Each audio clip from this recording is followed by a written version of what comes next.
the local wildlife, i.e. the ravens that were nesting, and drones operated by a delivery company called Wing.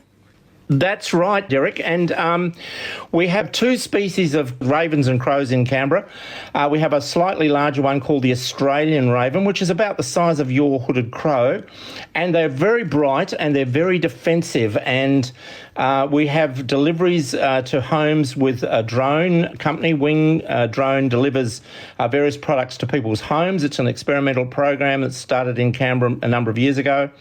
And we had an incident in September where some ravens were reportedly flying near and potentially even attacking drones that were delivering product near what turned out to be their nest tree. So I went out and had a look. I was engaged by the company that runs the drones, the drone delivery service called Wing. And I went out, and it took me very little time to realise that, in fact, the house where most of the issues were, there was a large tree in a park nearby, a very large, typical Australian raven nest at the top of the tree, and I could see 3 small chicks' heads poking up, being fed when the parents were coming in and out.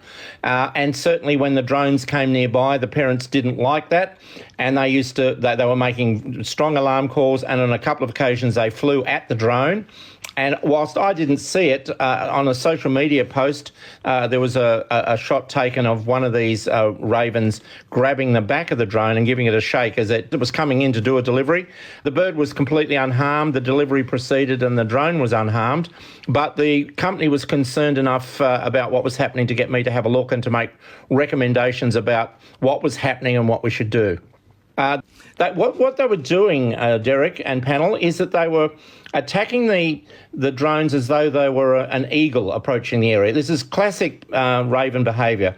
They'd fly up, they'd call at the intruder, they'd fly at the intruder, they would come from behind and try and grab it by if it was an eagle, try and grab it by the tail, and essentially just try and drive it away from their nest. And that's the behaviour that they were showing towards this drone. You must understand these are specifically for deliveries, these drones, and they're about 1 metre across. They're quite large. And they fly in a particular direction. They have a tail at one end. And the ravens understood that, and they grabbed it by the tail end and gave it a shake in the air. And they were just doing what ravens would do to keep a large predatory bird away from their chicks. So having noticed that, I then reported back to the company and said that whilst these birds had chicks in their nest, they were likely to continue this sort of a behaviour.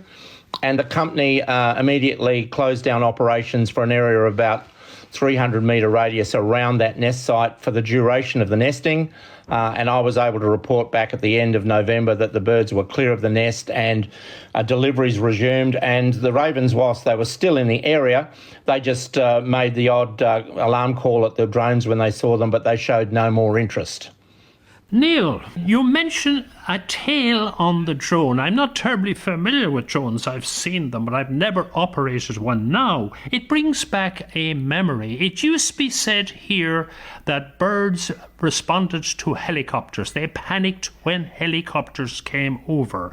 I notice they don't do it anymore, but that's beside the point. But the tail extending back to the rear rotor in a helicopter vaguely resembles the tail of a falcon. So that might be one of the things that trigger it. But the other thing is hovering. Now, I wonder if, in fact, the drone resembles a falcon, do you think, in that it might hover? It has to hover, I suppose, to drop the load that it's delivering. Does the profile matter? Look, we're not sure about the profile particularly. These drones are about 1 metre in size. They have a fuselage on them that looks a little like an aircraft with wings and a sort of pointy end at one end and a tail at the other. They're slightly different from the drone that perhaps people might be used to for recreational purposes, which essentially are round shape. They don't have a front or a back. These ones certainly do have a back. And you mentioned hovering. Yes, the drone has to hover to be able to do the delivery. So they'll travel in from the delivery depot and then they'll come over a house, and then they will descend to around about 40 metres or thereabouts over the delivery point, and then they will drop a wire down, which then drops the food or the hardware items or the pharmacy items, whatever they might be, onto the delivery point. So they're hovering for a little while, and of course, whilst they're in full flight mode, the ravens aren't chasing them through the air. They're travelling faster than what a wedge-tailed eagle might. But when they're in hover mode, of course, they're very accessible to the birds, and they can approach them quite closely, and that's when the interactions occurred in September that alerted us to the fact that the birds were onto the drones around the nest site. So, look, I think there might be a certain amount of recognition of the shape as being something that's of a threat, but whether the colour, the shape, the wing is particular, I'm not sure. I think it's just seen as a general threat when it's so close to a nest. How much does it matter? After all, the drone isn't harmed, presumably, and the raven isn't harmed, and interactions with predators are normal to ravens defending their young. Does it really matter if you deliver in the presence of... It's only a few minutes, the load is dropped, and the drone goes away, and presumably, after a while, ravens will accept drones. So are you overreacting? Is the company overreacting? Look, I think the company reacted in a way which is probably, conservative, and that was that they were concerned that they didn't understand what was happening and they needed to understand the process better.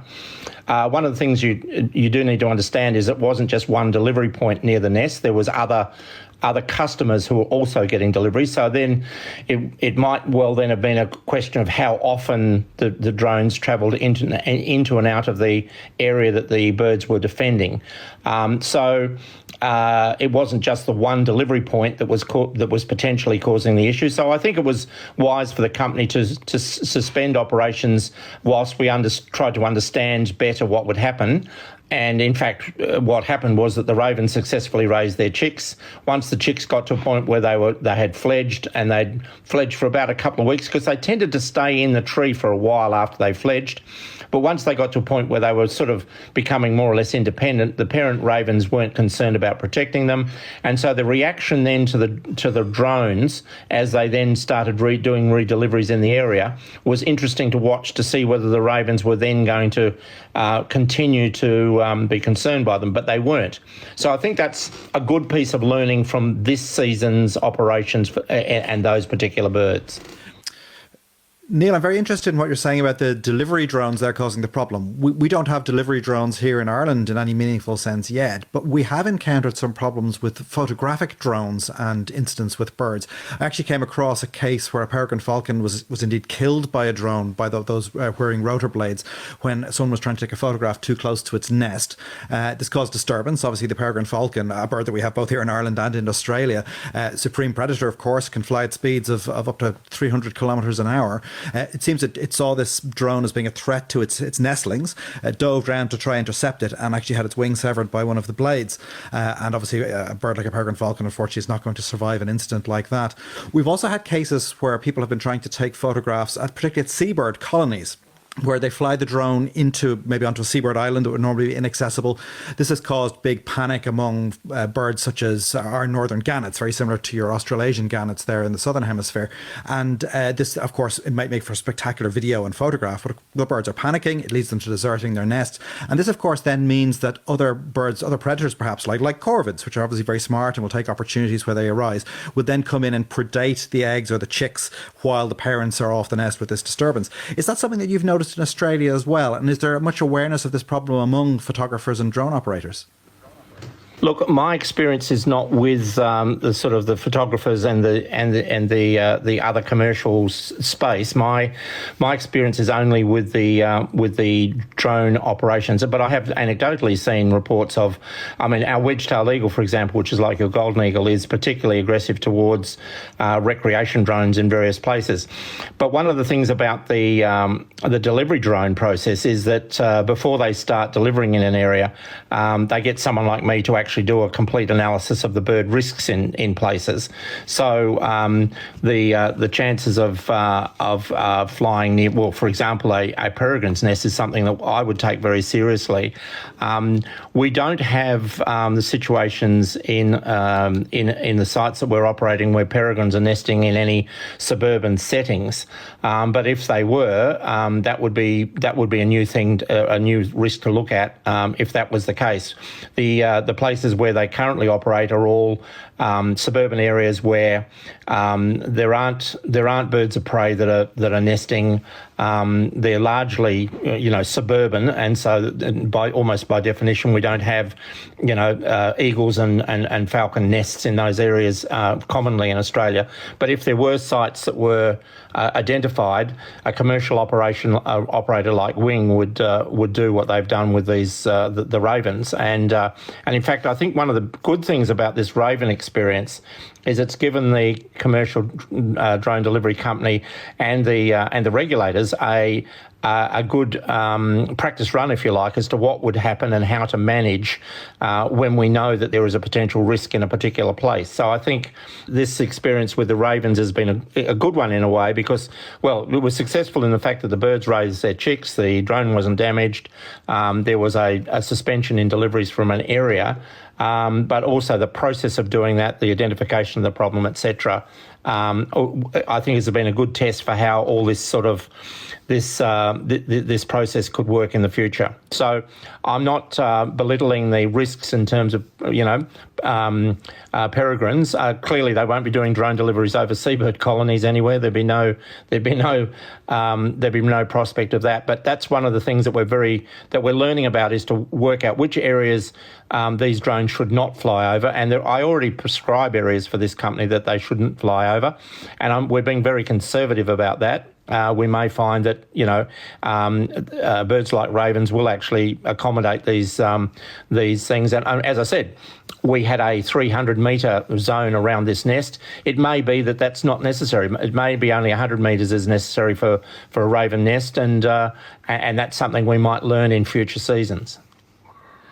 Well, it's a lesson for all of us, I think, all over the world. Neil, thank you very much indeed for updating us, and enjoy your summer. Thanks very much, Derek, and thanks, panel, for the opportunity to have a chat with you all.